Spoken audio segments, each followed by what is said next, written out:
Hello everyone, welcome to English learning today. Today we're gonna study about way to say for examples. Instead of using the word examples, you can use another way to say. So one, you might use e.g. Two, you can use such as. Three, you can use imagine. Four, past proof. 5. Let's play. 6. For instance. 7. Pretending. 8.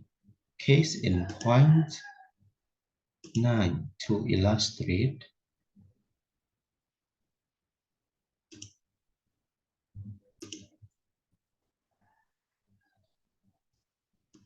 10. In particular. 11. Suppose that. 12. To give you an idea. 13. To show you that I mean. So these are all phrases and words that you can use to replace of the word example. Thank you so much for your learning and thank you so much for your interest in this video. Bye bye.